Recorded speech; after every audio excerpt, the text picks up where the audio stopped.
Well, interestingly enough, it was through, I guess you'd say, a dissatisfaction in college with classic anthropology. There were too many question marks, and so I started to investigate just the North American accounts of the giant skeletons that were found in the Ohio and Pennsylvania Valley. And I'm talking everything from 10 to 12 foot tall guys found in copper armor. And the more I investigated, I found out it was a worldwide situation where we're talking some really big skeletons, all the way up to 36 feet tall. If we only had basketball then, huh? Well, I can tell you this, when some of these guys, some of the British giants, for instance, one guy specifically, listen to this, a guy by the name of William Joyce in the late 1800s, he could lift a ton dead weight, in other words, 2,000 pounds.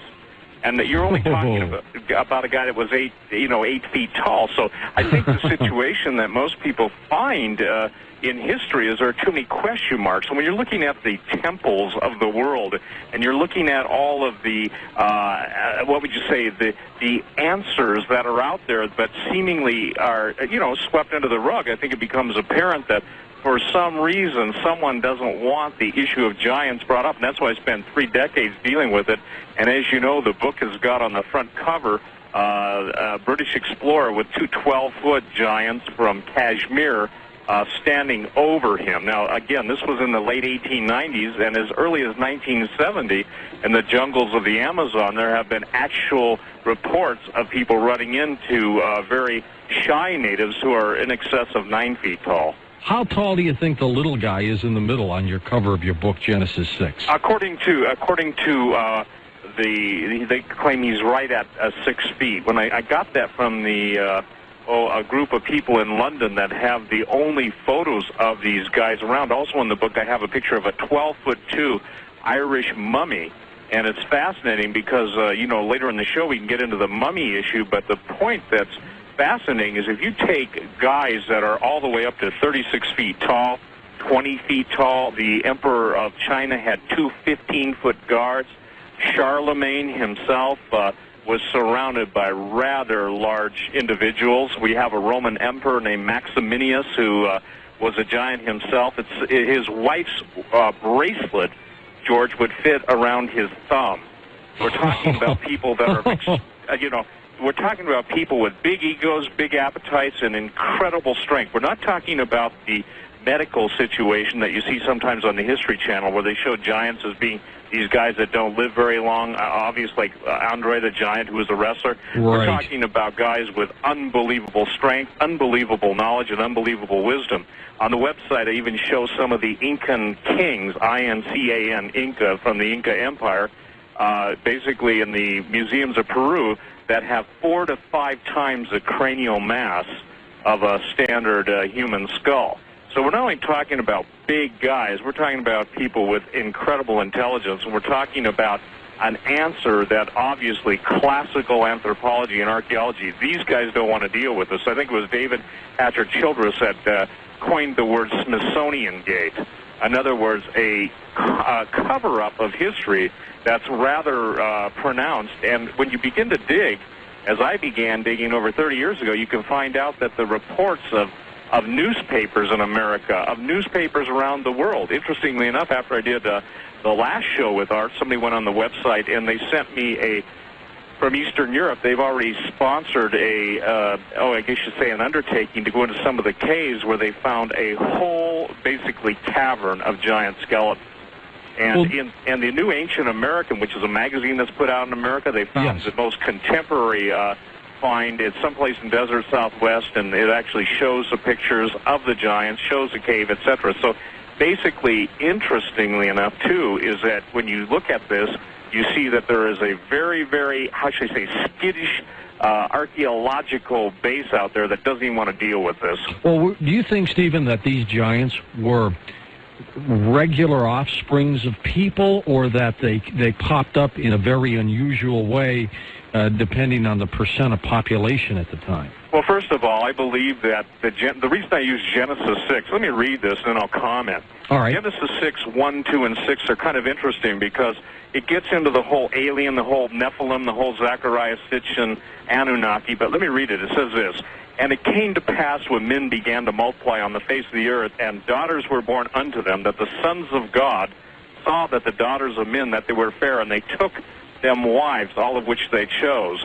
There were giants in the earth in those days, and also after that, when the sons of God came in unto the daughters of men, and they bore children unto them, the same became the mighty men which are of old, men of renown. Now, there are two opposing viewpoints on this. During about the 4th century A.D., the Catholic Church basically said, well, no, these were the sons of Seth. And the sons of Seth married the daughters of Cain, and out of good men marrying bad women came giants. We're talking about men, George, that had 6 fingers, 6 toes, and double sets of teeth. Now, that's kind of interesting because all through the digs in North America, especially in Catalina in California, Lompoc, where there's a prison in California, they found red-haired giants, 10 to 12 feet tall, double sets of teeth, 6 fingers, 6 toes. You go to South America, and the Mayan god Shambachlum had 6 fingers, 6 toes. And so I believe there is a supernatural element, and then you've got writers who claim that we were created by the aliens, the Anunnaki, and I obviously I don't believe that. I believe that all the myths of history center around this one thing, that basically supernatural beings had sex with earth women and produced giants. And it's in the Bible, it's in Genesis 6, Jude 6, 2 Peter, but more than that, and in addition to that, it's all through history. So you believe that these giants are the offspring of fallen angels. Fallen angels from way gone back. From way gone back. And wow. It gets into the interesting thing. You know, if we go into, let's say, Greek mythology, we've got satyrs, and satyrs was a goat-like body, a human torso, and ram's horns. Yes. We've got centaurs, head and torso of a man, lower half of a horse. Cyclops, giants with one eye in the center of the forehead. And by the way, 2 months ago in Indonesia, there were actual cyclopean skulls found, one eye, giant, and immediately the standard, if you will, anthropological community came out and said, oh, these are just basically calcified remains of a normal skull.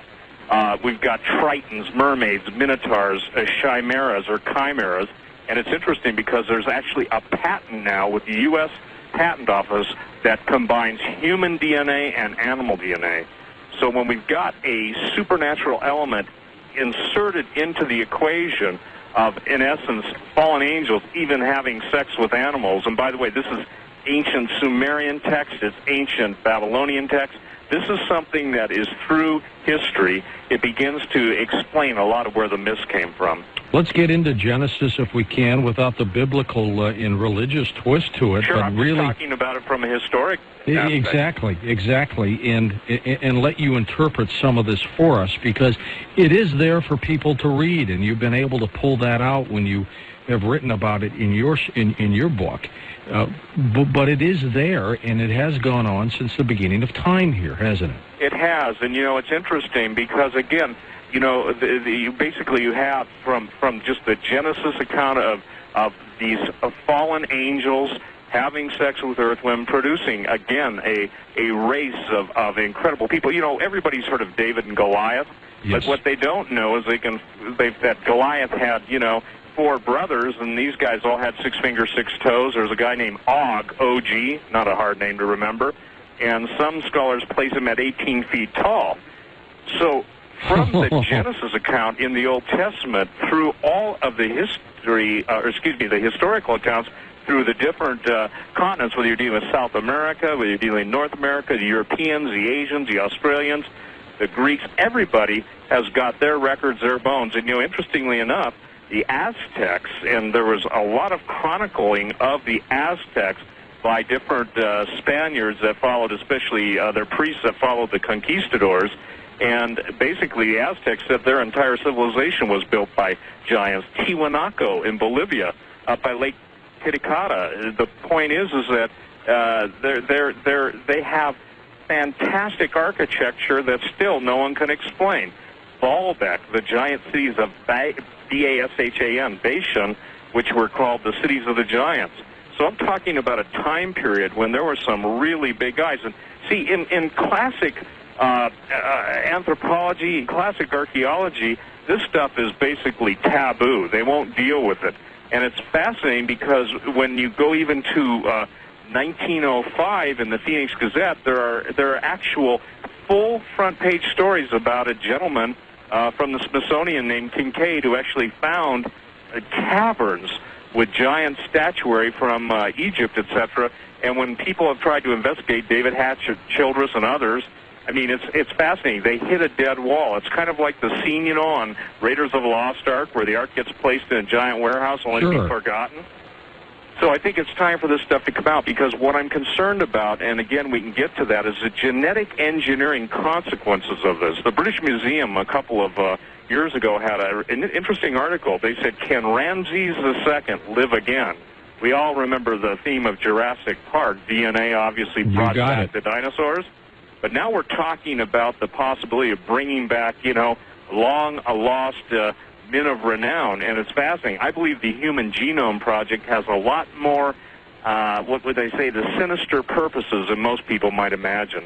Well, why is it taboo for mainstream science to do a good investigation into giants, how they got here, and where they are today? Well, I think primarily because, number one, they don't want to have to deal with the religious issue. And when I say religious issue, obviously the most detailed account of it is in Genesis chapter 6, Jude, you know, 2 Peter. There's a lot of places that deal with it in the Old Testament. Second of all, it kind of throws a kink or a chink in their armor as far as just following a, if you will, a chemically determined plan of evolution. They can't account for it. The supernatural aspect of it, I think, really scares them big time. Well, you may be right about that. And let me ask you this, Stephen. Are there giants on the planet today, much like what we see on the cover of your book? Yes, and interestingly enough, really interestingly enough, I don't know if you've ever read any of Barry Chamish, C-H-A-M-I-S-H, or some people pronounce his name Shamish, from Israel, but he's got a book called Return of the Giants, and he's got, George, at least probably 24 eyewitness accounts of, and this is what's going to blow a lot of people's mind, 9.5-foot giants getting off of flying saucers running around, which some people call the Pleiadians. Whoa. Now, again, if you're dealing with the supernatural, and again, for people that don't believe in the supernatural, they're going to say, oh, man, this guy's whacked out. But if you look at the history of these guys from Europe, the North American giants, I mean, we've got a situation that's just amazing. Everybody from Coronado, Magellan, you name the great explorers of history, encountered these guys. The very name Patagonia, which everybody knows is a clothing line now from South America, the Patagonians being Bigfoot. And I have on my website an interesting account from the Gentleman's Gazette, written in, I think, 1767. And that's pretty close to the time when Magellan actually encountered these people. And once Magellan encountered them, everybody went to see them, and then they started encountering them all over the world. So I think the interesting thing about this is that, you know, if you listen to classic history, some miracle happens, you know, so many thousand years BC in Sumeria, and all of a sudden men are given all kinds of knowledge and understanding that no one can explain. I kind of look at it like Solomon did. He said, the thing that has been is that which shall be, and that which is done is that which shall be done, and there is no new thing under the sun. We talked to different people who are Indian scholars from the continent of India, and, you know, they basically have got in the Mahabharata, the epic poem, they've got Vimanas, which are the flying ships. I mean, it's fantastic. The battles, George, are so succinct and so detailed that you'd think you were basically in the 21st century and it's World War III time. Stephen, what do you think their personalities, the personalities were like? Were they good people? Were they evil? Yeah, very evil. It's interesting because, first of all, they're the ones that introduced cannibalism. You know, as I've studied every continent, and again, in my book, by the way, it's 480 pages, and as you know, George, it's got every account, who documented it, so I think it's above reproach when you're dealing with 15th, 16th, 17th, 18th, 19th century eyewitness accounts that are validated by, you know, second and third witnesses.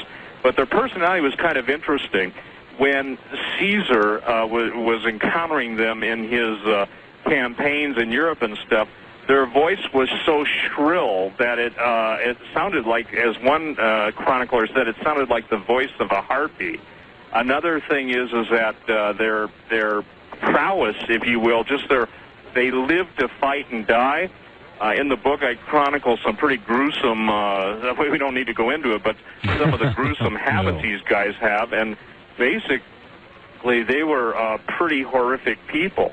Now, those were the six-finger, six-toes guys. It seems like, too, that the larger, normal people, though, there were some pretty incredible people. Most people don't realize King Arthur is considered a giant by a lot of the writings, obviously of the Arthurian legend. Even, guys like, I said Charlemagne.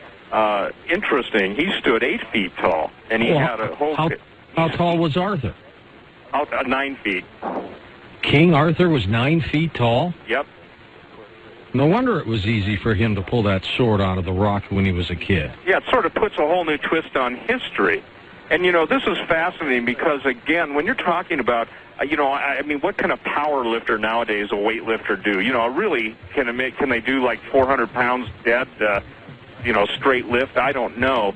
But when you're talking about guys that could do, a ton dead weight with one hand, it makes some megaliths and monoliths and a lot of the buildings that are around the world come into focus. If an 8-footer can do that, what can a 25-and-a-half-footer do?